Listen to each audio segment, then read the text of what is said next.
Hi everyone, welcome to Cloud Computing series. In today's video, we are going to discussing about technologies for network-based systems. So these are the tools and methods used to create a systems where multiple computers or devices work together over a network. See, these are focuses on hardware, software, and network technologies for designing a distributed computing systems.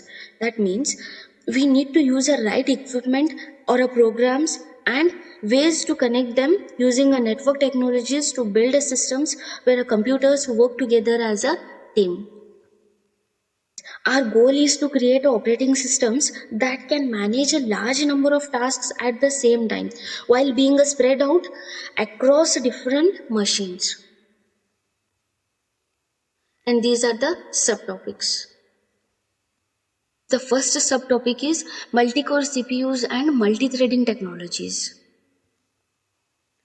Over the past 30 years, the development of a computer components and network technologies have been very important for building high performance computing and high throughput computing systems. Yes, see, in this figure, processor speed is measured in millions of instructions per second, that is MIPS, and network bandwidth is measured in megabits per second, that is Mbps, or a gigabits per second. Then the unit of a G refers to 1 Gbps Ethernet bandwidth. This diagram shows how much processor speed and the network bandwidth have improved over 33 years from 1978 to 2011. And the blue line tracks the speed of processors like Intel and Motorola CPUs, which went from about 0.1 MIPS to over 1 lakh MIPS. And the red line shows network bandwidth like Ethernet increasing from 0.1 Mbps to 4100 Mbps. Both have grown exponentially with processor speed and network capacity getting much faster over a time. Yes, moving to the next. Advances in CPU processors.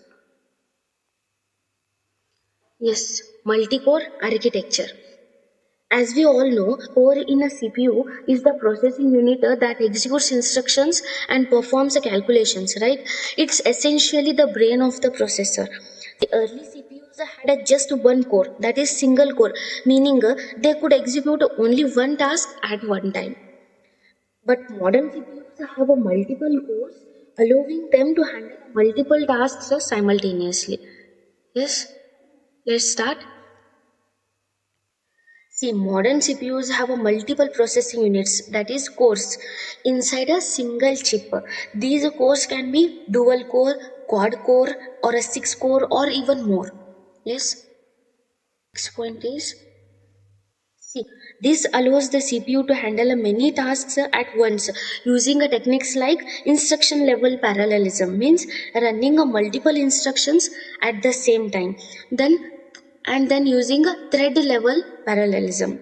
That means running a multiple tasks or a threads at the same time. If you want a complete understanding on these levels, you can check out our playlist.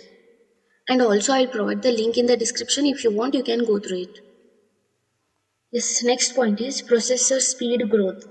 In 1978, the VAX 780 processor could perform 1 million instructions per second, making it a significant computing power for that era. And in 2008, the Sun Niagara 2 processor achieved a speed of 2000 MIPS, making it highly efficient at processing instructions per second.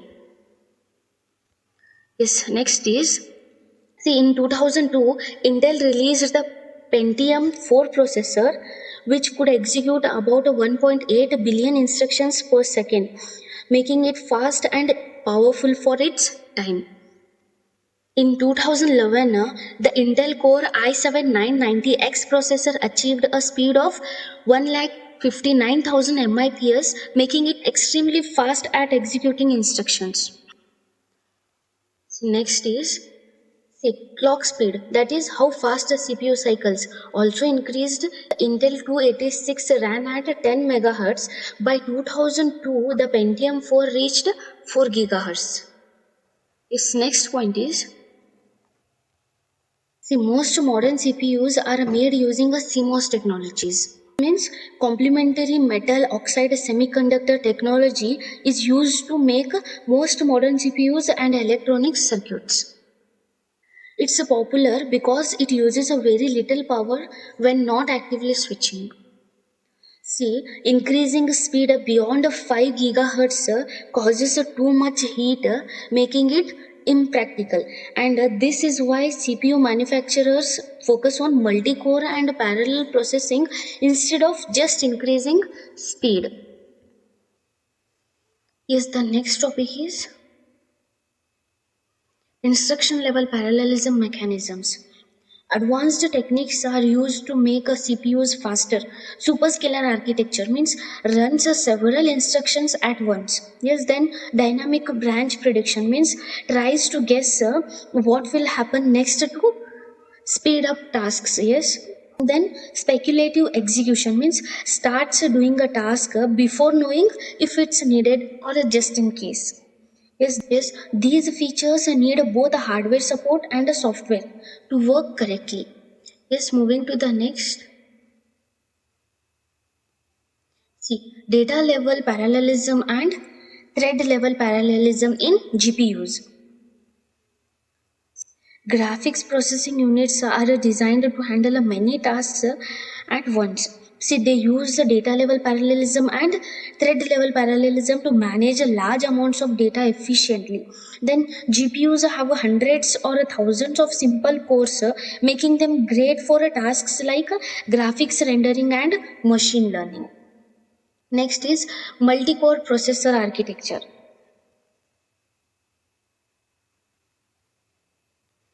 Yes, as we can see in the diagram, this diagram shows the structure of a modern multi-core CPU chip.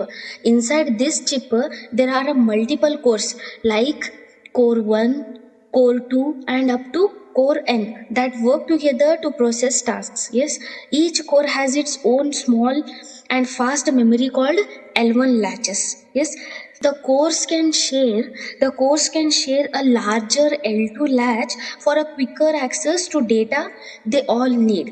Yes, below that there is an even a bigger L3 latch.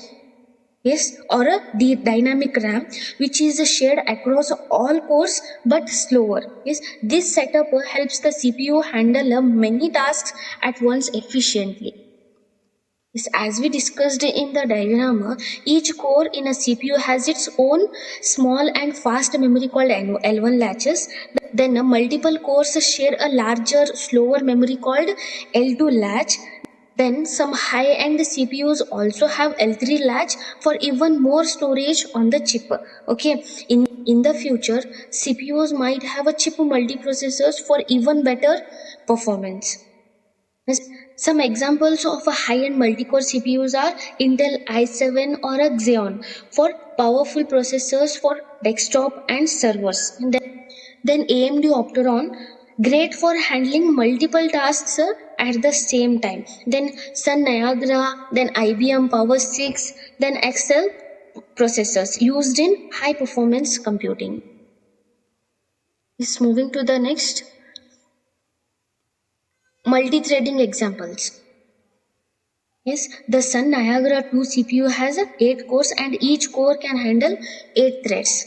Yes, this means it can manage 64 tasks at the same time, making it very efficient for parallel processing.